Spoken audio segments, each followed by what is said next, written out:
कि तपती दोपहर थी। अदालत के बड़े से हॉल में वकीलों की भीड़ थी। हर कोई अपनी फाइलों और बहस में डूबा हुआ था।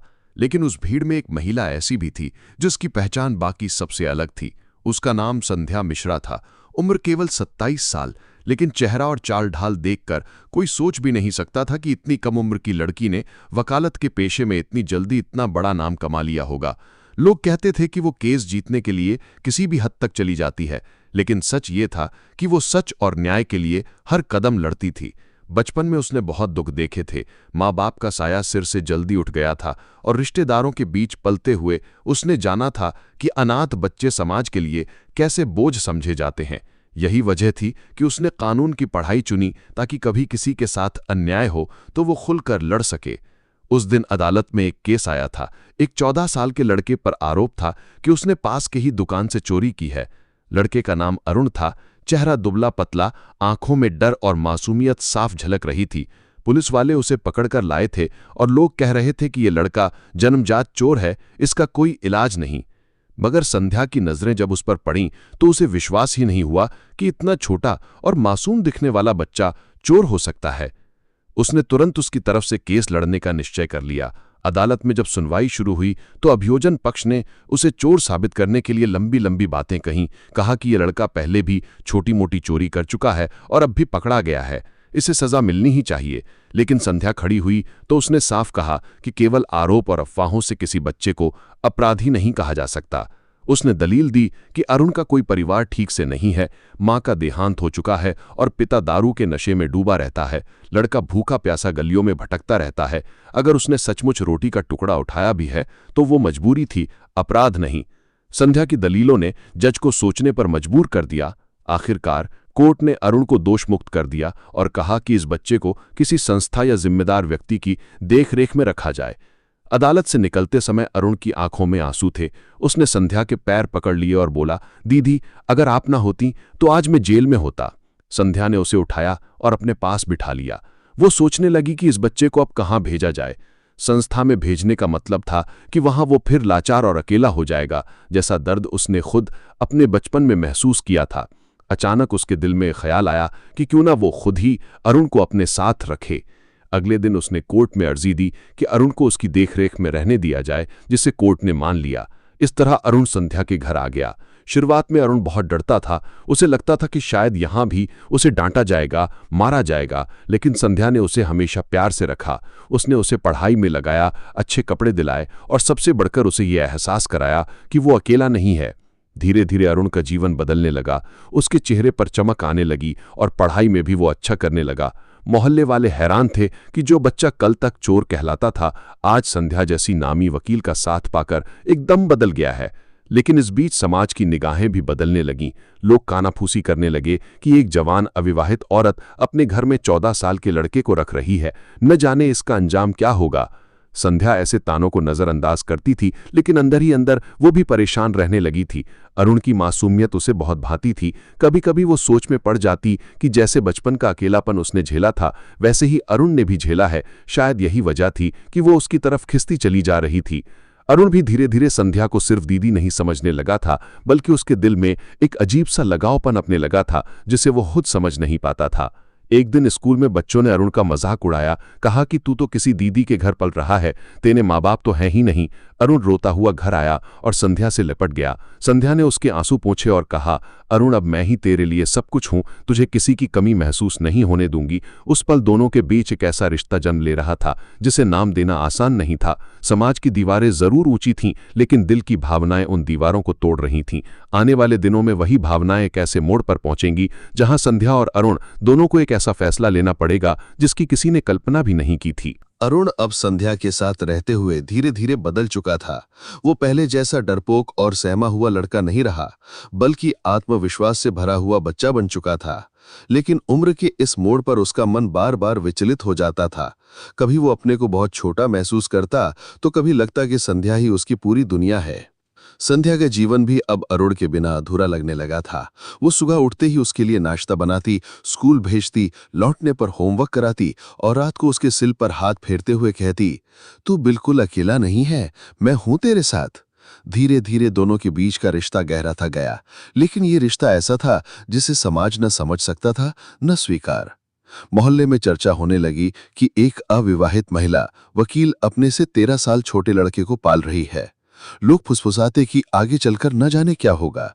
संध्या इन बातों की परवाह नहीं करती थी, पर कभी कभी रात को अकेले में सोचती कि क्या सचमुच वो अरुण को अपनाकर कोई गलती कर रही है। लेकिन जैसे ही अरुण उसकी गोद में सिर रखकर सो जाता, सारे सवाल धुंधले हो जाते और उसे बस यही लगता कि वो सही कर रही है। अरुण की पढ़ाई में रुचि बढ़ती गई। उसने अच्छे अंक लाने शुरू कर दिए। स्कूल के अध्यापक भी अब उसकी तारीफ करने लगे थे, लेकिन बच्चे फिर भी उसे ताने देते, तेरी माँ नहीं, तेरे पास वकील दीदी है। ये बातें अरुण को चुभती और वो संध्या से कहता, दीदी अब मुझे माँ क्यों नहीं कहने देती, अगर मैं आपको माँ कह दूं तो सबकी बातें खत्म हो जाएंगी। संध्या उसके भोलेपन पर मुस्कुरा देती, लेकिन मन ही मन वो सोचती कि सच तो ये है कि वो माँ से ज्यादा उसके लिए कुछ बन चुकी है। एक दिन अदालत में संध्या एक बड़ा केस लड़कर लौटी। बहुत थकी हुई थी। अरुण भाग कर आया और बोला, आप जीत गई ना दीदी। संध्या ने उसे गले लगाया और कहा, हाँ, तेरे विश्वास ने मुझे जिताया। उसी पल अरुण के दिल में ये बात पक्की हो गई कि वो संध्या के बिना जी ही नहीं सकता। समय बीतता गया। अरुण अब 15 साल का होने वाला था। उसकी ऊंचाई और शरीर का ढांचा तेजी से बढ़ रहा था। मोहल्ले के लोग अब और ज्यादा ताने देने लगे थे। कुछ लोग तो सीधे संध्या से कह देते, आपने इसे गोद लिया है तो कागज दिखाइए, वरना कल को मुसीबत होगी। संध्या इन सब से थक चुकी थी। एक रात वो अरुण को लेकर छत पर बैठी थी। ठंडी हवा चल रही थी। अरुण ने संकोच भरे स्वर में कहा, दीदी अगर मैं हमेशा आपके साथ रहना चाहूं तो? संध्या चौंक गई। उसने कहा, तू हमेशा रहेगा मेरे साथ, इसमें क्या सवाल है? अरुण ने धीरे से कहा, नहीं, मतलब हमेशा, जैसे पति पत्नी रहते हैं। ये सुनकर संध्या सन्न रह गई। वो अरुण के चेहरे को देखती रही। वहां मासूमियत भी थी और दृढ़ता भी। उसने तुरंत कुछ नहीं कहा, बस उसके सिर पर हाथ फेरकर कहा, तू अभी बच्चा है अरुण, तुझे इन सब बातों की समझ नहीं है। लेकिन उस रात संध्या भी करवटें बदलती रही। उसे बार बार अरुण के शब्द याद आते रहे। अगले दिन अदालत में केस लड़ते हुए भी उसका मन वहीं अटका रहा। लौटकर जब उसने अरुण को पढ़ाई करते देखा तो मन में अजीब सी शांति आई, जैसे वो खुद को मान चुकी हो कि ये रिश्ता अब साधारण नहीं रहा। दिन गुजरते गए और समाज का दबाव बढ़ता गया। एक दिन स्कूल से खबर आई कि कुछ बच्चों ने अरुण को बहुत मारा है, सिर्फ इसलिए कि वो संध्या के घर रहता है। अरुण रोते हुए घर आया और बोला, अगर हमारा रिश्ता दुनिया के सामने साफ नहीं हुआ तो लोग मुझे यूं ही सताते रहेंगे। संध्या अब टूट चुकी थी। वो नहीं चाहती थी कि अरुण वही दुख सहे जो उसने बचपन में सहा था। उसी रात दोनों ने एक दूसरे से वादा किया कि वे समाज से लड़ेंगे, चाहे जो भी हो। कुछ दिन बाद उन्होंने एक ऐसा कदम उठाने का फैसला किया जिसकी किसी ने कल्पना नहीं की थी। वो था शादी का फैसला। संध्या जानती थी कि ये कानूनी और सामाजिक दृष्टि से असंभव सा है, लेकिन उसके दिल ने मान लिया था कि अगर वो अरुण को सच्ची सुरक्षा देना चाहती है तो ये एकमात्र रास्ता है। अरुण ने भी जिद पकड़ ली थी कि वो शादी करेगा तो सिर्फ संध्या से, वरना कभी नहीं। ये फैसला आसान नहीं था। रास्ते में कांटे ही कांटे थे, लेकिन दोनों ने तय कर लिया था कि अब वो पीछे नहीं हटेंगे। अब सवाल ये था कि शादी कैसे होगी, कहाँ होगी और समाज के सामने कैसे टिक पाएगी। संध्या ने कानून की किताबें पलटनी शुरू कर दी। अरुण ने भी मन में ठान लिया कि चाहे उसे कितना भी बड़ा विरोध क्यों न झेलना पड़े, वो पीछे नहीं हटेगा। अब इसी संघर्ष की शुरुआत होने वाली थी जो उनके जीवन को हमेशा के लिए बदल देगा। शादी का फैसला आसान नहीं था। संध्या ये बात भली भांति जानती थी। उसने कानून की किताबें कई बार पलट कर देखी। उसमें साफ लिखा था कि शादी के लिए लड़के और लड़की दोनों की उम्र तय है। लड़के के लिए 18 और लड़की के लिए 21 से अधिक होना आवश्यक है। लेकिन अरुण तो अभी 15 का भी पूरा नहीं हुआ था। ऐसे में ये कदम कानूनन गुनाह माना जाएगा। फिर भी उसके दिल का दर्द उसे लगातार झकझोर रहा था। उसने सोचा, अगर वो कानून की पक्की वकील होते हुए भी अरुण के साथ खड़ी नहीं हो सकती तो फिर उसकी सारी पढ़ाई और सारी लड़ाइयां बेकार हैं। अरुण दिन रात इसी सोच में डूबा रहता कि आखिर कब वो समाज और स्कूल वालों के तानों से मुक्त होगा। उसका मन पढ़ाई से हटने लगा था। हर वक्त उसे डर सताता कि कहीं संध्या समाज के डर से उसे छोड़ ना दे। इसीलिए वो बार बार संध्या से कहता, दीदी आप अगर मुझसे शादी कर लेंगी तो सबकी जुबान बंद हो जाएगी। संध्या पहले तो उसे समझाने की कोशिश करती, कहती कि अभी वो बच्चा है, लेकिन धीरे धीरे वो भी समझने लगी कि अरुण का बच्चा होना केवल शरीर की दृष्टि से है। दिल और दिमाग से वो बहुत परिपक्व हो चुका है। जो दर्द उसने सहा है उसने उसकी उम्र से बहुत आगे बढ़ा दिया है। इस बीच मोहल्ले के लोगों की बातें जहरीली होती जा रही थीं। कोई कहता कि ये रिश्ता गलत है, कोई कहता कि संध्या अपने अकेलेपन को मिटाने के लिए लड़के का सहारा ले रही है। अदालत के कुछ साथी वकील भी ताने कसते कि दूसरों के केस लड़ते लड़ते अपने जीवन में गड़बड़ कर रही हो। ये सब सुनकर संध्या टूटने लगी थी। लेकिन जब भी अरुण रोता हुआ उसके पास आता और उसका हाथ पकड़कर कहता कि मुझे मत छोड़ना दीदी, आप ही मेरी दुनिया हो, तब संध्या को लगता कि चाहे जो हो जाए उसे अरुण का साथ नहीं छोड़ना है। एक दिन अरुण स्कूल से वापस आया तो उसके चेहरे पर चोट के निशान थे। कुछ बच्चों ने फिर उसे मारा था और कहा था कि तेरी वकील दीदी तुझे गोद लेकर बैठी है, कल को तुझे सड़क पर फेंक देगी। अरुण का धैर्य टूट गया। वो जोर जोर से रोने लगा और बोला, मुझे अब जीना नहीं है, अगर आप मेरे साथ नहीं रहीं तो मैं सब खत्म कर दूंगा। ये सुनकर संध्या का दिल दहल गया। उसे महसूस हुआ कि अब अगर उसने कोई ठोस कदम न उठाया तो अरुण कहीं खुद को नुकसान न पहुंचा ले। उसी रात उसने फैसला किया कि वो शादी करेगी। चाहे समाज क्या कहे, चाहे कानून क्या कहे, वो अरुण को अकेला नहीं छोड़ेगी। उसने सोचा कि शादी का तरीका ऐसा होना चाहिए कि लोग विरोध भी करें तो भी उसका आधार कमजोर हो। उसने इंटरनेट खंगाला, पुराने केस स्टडी पढ़े और जाना कि कहीं कहीं ऐसे रिश्तों को विशेष परिस्थितियों में मान्यता मिल चुकी है। लेकिन खुलेआम शादी करना नामुमकिन था। तब उसने तय किया कि शादी गुपचुप होगी, केवल विश्वास पात्र लोग ही इसमें शामिल होंगे। उसने अपनी एक दोस्त राधा को अपने मन की बात बताई। राधा पहले तो चौंकी, बोली, संध्या तुम समझ भी रही हो क्या? ये समाज तुम्हें जीने नहीं देगा। लेकिन जब उसने संध्या और अरुण का दर्द सुना तो उसकी आंखें भी भर आईं। उसने कहा, अगर ये तुम्हारे और अरुण की जिंदगी बचाने का एकमात्र रास्ता है तो मैं तुम्हारे साथ हूं। संध्या को हिम्मत मिली। अगले कुछ हफ्तों तक उसने अरुण को मानसिक रूप से तैयार किया, समझाया कि ये कदम आसान नहीं है, लोग गालियां देंगे, शायद कानून भी सजा दे, लेकिन अगर वो उसके साथ है तो सब सह लेगी। अरुण ने दृढ़ता से कहा, दीदी मैं तैयार हूं, आपके बिना मैं जी नहीं सकता। शादी का दिन तय हुआ, एक छोटे से मंदिर में जहां ज्यादा लोग ना हो, केवल पुजारी और राधा जैसी विश्वसनीय गवाह।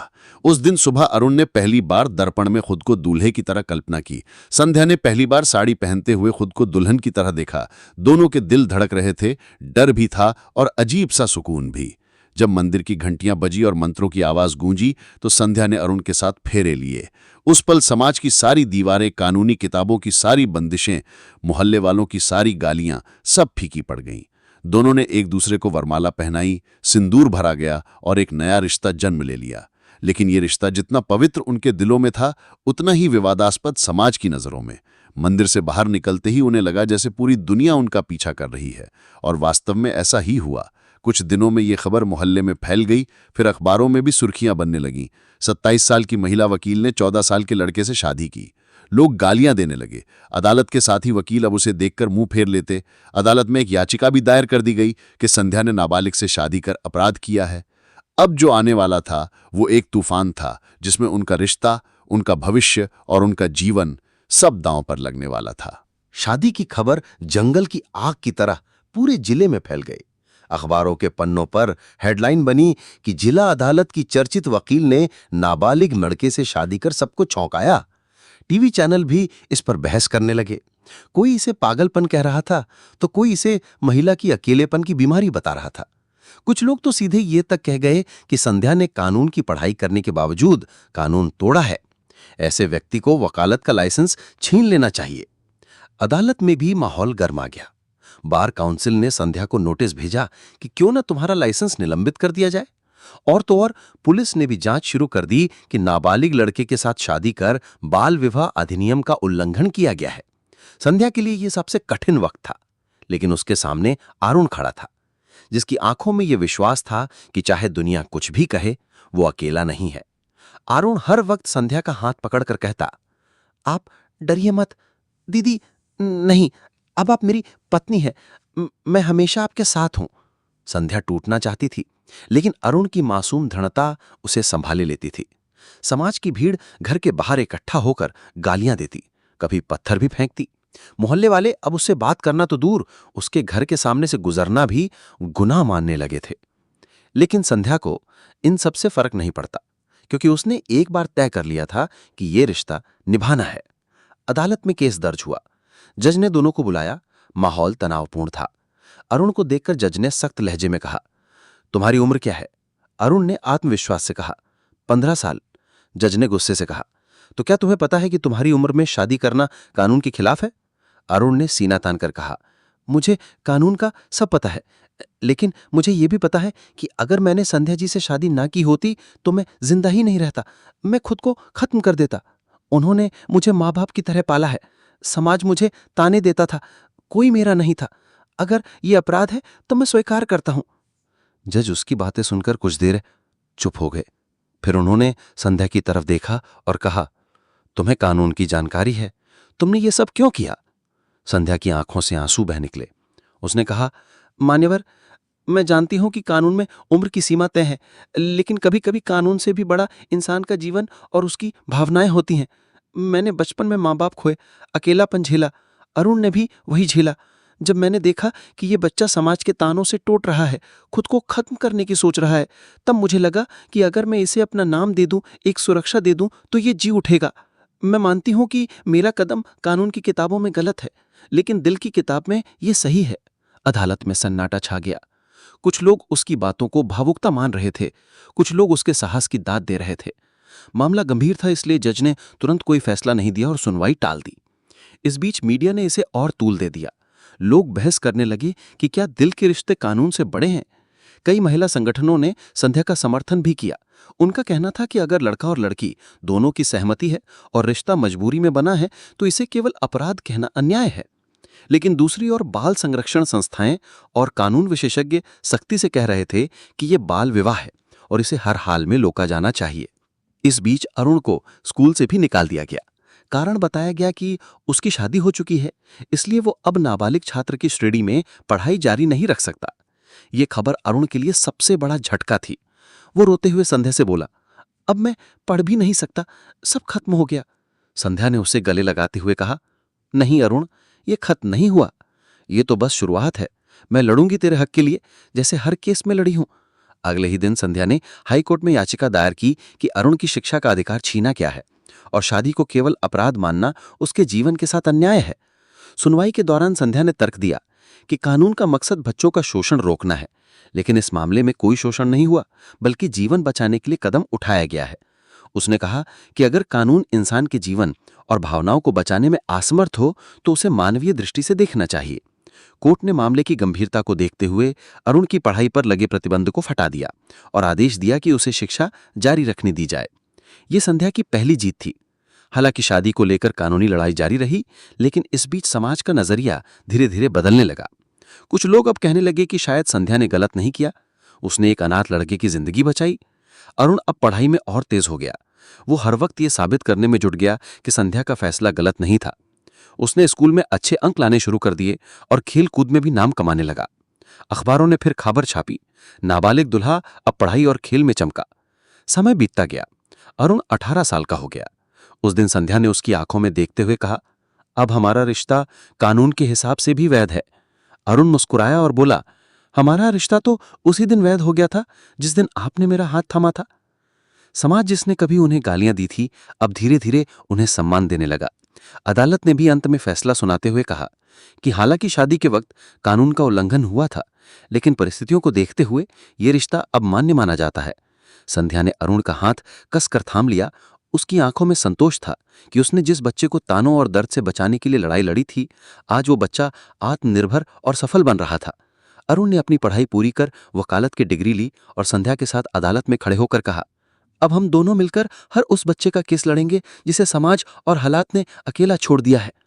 वो दिन संध्या और अरुण के लिए जीत का दिन था, ना सिर्फ कानून की नजर में बल्कि दिल की नजर में भी। उनकी कहानी ये साबित कर चुकी थी कि प्यार और अपनापन उम्र, कानून और समाज की सीमाओं से कहीं बड़ा होता है।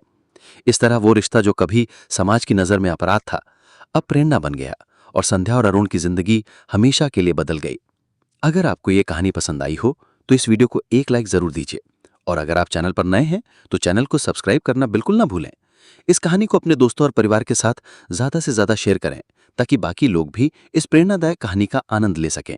साथ ही कमेंट करके जरूर बताएं कि आप इस कहानी को कहां से सुन रहे हैं, क्योंकि जब मुझे ये पता चलता है कि मेरी कहानी कहां कहां तक पहुंच रही है तो दिल को बहुत खुशी मिलती है। धन्यवाद।